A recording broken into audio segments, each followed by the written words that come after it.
கதை number 2, second Divya Desam. அது என்ன? உறையூர். இன்றைக்கி நம்ம உறையூர் திவ்யதேசத்தை பற்றின கதையை கேட்க போகிறோம். ரொம்ப ரொம்ப ரொம்ப ரொம்ப நாளைக்கு முன்னாடி தேர் வாஸ் அ கிங். ராஜா பேர் நந்த சோழன். என்னது? நந்த சோழன். அந்த ராஜா அவரோட கிங்டம், ராஜ்ய பரிபாலனம்னா என்ன? அவரோட ஃபோர்ட்டு, அவரோட எலிஃபண்ட், அவரோட ஹார்ஸ் எல்லாத்தையும் வச்சுட்டு, நம்ம ஊர்லலாம் ஃபோர்ட் இருக்குமே, அந்த மாதிரி ஃபோர்ட்டு, அவரோட ஹவுஸ் அங்கே இருந்தார். அவர் such a courageous king. He was a Chola king. அவருக்கு ரொம்ப பிடிச்ச விஷயம் என்னென்னா hunting. He often goes for hunting. அடிக்கடி ஹண்டிங் போவார். அந்த நந்த சோழனுக்கு கல்யாணம் ஆகி ரொம்ப நாளாகி குழந்தையே பிறக்கலை, குட்டி பேபியே பிறக்கலை. அதனால் அவர் அதே மனசில் நினச்சிண்டு அன்றைக்கி ஒரு நாள் ஹண்டிங் போகிறார். ஹண்டிங் போகிறச்சே தூரக்க ஃபாரஸ்ட்குள்ளே போனால் அங்கே ஒரு தொப்பக்குளம், பெருமாள் கோவில் குளம் மாதிரி அங்கே ஒரு தொப்பக்குளம். அந்த தொப்பக்குளம் ஃபுல்லுமே லோட்டஸ் ஃப்ளவர்ஸ். அந்த லோட்டஸ் ஃப்ளவர்ஸ்க்கு நடுவில் குவேங் குவேங் குவேன்னு கத்திண்டு அழகாக ஒரு பொன் குழந்தை. இவருக்கு என்ன பண்ணுறதுன்னே தெரில. அடடா, it is a god's gift அப்படின்னு சொல்லிட்டு வேகமாக அவரே குதிரையிலேருந்து இறங்கி அந்த குழந்தைய பத்திரமாக எடுத்துட்டு தோளில் வச்சுட்டு வேட்டையாவது கீட்டையாது நேராக ஆற்றுக்கு போகலாண்டா அப்படின்னு சொல்லி நேராக கிளம்பி அங்கேருந்து ஆற்றுக்கு ராணிக்கிட்ட கொடுத்துட்டார்.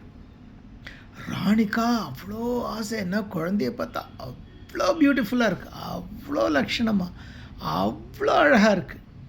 அந்த குழந்தையும் சமத்தா எல்லாத்தையும் கற்றுண்டு ஜம்முன்னு வளர்ந்துட்டு வருது. ஒரு நாள் வெளியில் அவளோட ஃப்ரெண்ட்ஸோடு விளையாடின்னு இருக்கிறச்சே வேகமாக ஒருத்தர் ஹார்ஸில் போனார். அந்த ஹார்ஸில் போனவரை பார்த்தோன்னே இவளுக்கு அவ்வளோ பிடிச்சி போயிடுது. யார் இது இவ்வளோ ஹேண்ட்ஸமாக குதிரையில் போகிறா அப்படின்னு மற்றவாள்கிட்ட கேட்கும்பொழுது அது ரங்கநாதர் அப்படின்னு சொன்னார். ரங்கநாதர் யார்? நேற்றுக்கு பார்த்தோமே ஸ்ரீரங்கத்தில், அதே உமாச்சி ஹார்ஸில் வந்திருக்கார். ஓகே, அப்போது நேராக அப்பா கிட்ட போய் சொல்கிறா, இந்த மாதிரி பார்த்தேன், ரங்கநாதரை பார்த்தேன், நான் ரங்கநாதரை தான் கல்யாணம் பண்ணிக்க போகிறேன் அப்படின்னோடனே ராஜா ஐயோ என்னமோ குழந்தை சொல்கிறது, பரவாயில்ல அதுக்கு புரியாமல் சொல்கிறதுன்னு விட்டுட்டார். ஆனால் டெய்லி ரங்கா ரங்கா ரங்கா ரங்கா ரங்கா ரங்கான்னு சொல்லிகிட்டே அது மாதிரி சாப்பிடாம தூங்காமல் உடம்பெல்லாம் அப்படி போயிடுது. இவருக்கு ராஜாவுக்கு ரொம்ப சோகமாயிட்டார், ரொம்ப ஃபீல் பண்ண ஆரம்பித்தார். நேராக போயிட்டு ஸ்ரீரங்கமே போயிட்டு பெருமாள்கிட்ட வேண்டின்ட்டு இதுக்கு ஏதாவது ஒரு தீர்வு சொல்லுப்பா அப்படின்னு சொல்லி ஆற்றுக்கு அன்றைக்கி படுத்துட்டார். படுத்துட்ட உடனே ராத்திரி தூக்கத்தில் கனவு வரும் தானே. கனவில் அதே ரங்கா உமாச்சி வந்தார். நந்த சோழா நீ நினச்சின்னு இருக்கிற மாதிரி அவள் சாதாரண குழந்தை கிடையாது, அவள் சாக்ஷாத் மகாலட்சுமி.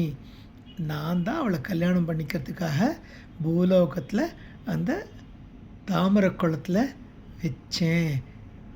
அவளை கல்யாண ட்ரெஸ்லாம் போட்டு பிரமாதமாக ட்ரெஸ் பண்ணி பட்டு புடவை, செயின், தோடு, ஜிமிக்கி, நெத்தி சுட்டி எல்லாம் போட்டு அழகாக ட்ரெஸ் பண்ணிவிட்டு நேராக ஸ்ரீரங்கத்துக்கு கூட்டிட்டு வா, நான் கல்யாணம் பண்ணிக்கிறேன் அப்படின்னு சொன்னார். அதே மாதிரி அடுத்த நாள் ரங்கன் உமாச்சி சொன்ன மாதிரி எல்லாத்தையும் பண்ணி கூட்டின்னு போனவுடனே அங்கே ரங்கா உமாச்சி இவளை பார்த்த உடனே ரொம்ப குஷியாகி கல்யாணம் பண்ணிட்டார்.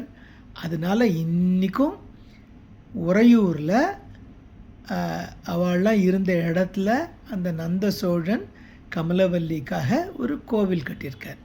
அந்த கோவில் பேர் நாச்சியார் கோவில்னு பேர். அங்கே இருக்கிற மூல உமாச்சி பேர் பிக்காக கருப்பாக இருப்பார். அந்த உமாச்சி பேர் மூலஸ்தானம் பேர் அழகிய மணவாளன். அப்படின்னா என்ன அர்த்தம்? பியூட்டிஃபுல் ஹஸ்பண்ட் அப்படின்னு அர்த்தம். அழகிய மணவாளன் அப்படின்னு. அங்கே உற்சவர் ஸ்ரீரங்கத்துலேருந்து வருஷத்துக்கு ஒரு தடவை பங்குனி மாதம், ஜான்வரி பிப்ரவரி மார்ச் இருக்கிற மாதிரி தமிழில் சித்திரை வைகாசி ஆணி இருக்கு இல்லையா, அதில் பங்குனி மாதம் இங்கே வருஷத்தில் ஒரு நாள் ஸ்ரீரங்கத்துலேருந்து வருவார், பல்லக்கில் வருவார். அவரை வந்து எல்லோரும் தூக்கிண்டு வந்து இங்கே சேர்த்தி தாயாரும் பெருமாளும் ஒரு நாள் ஜாலியாக இருந்துட்டு அடுத்த நாள் பெருமாள் கிளம்பி ஸ்ரீரங்கம் போயிடுவார். இன்றைக்கி நம்ம பார்த்த கதை, கேட்ட கதை உறையூர் 2வது திவ்ய தேசம். ஓகேவா? பாய்.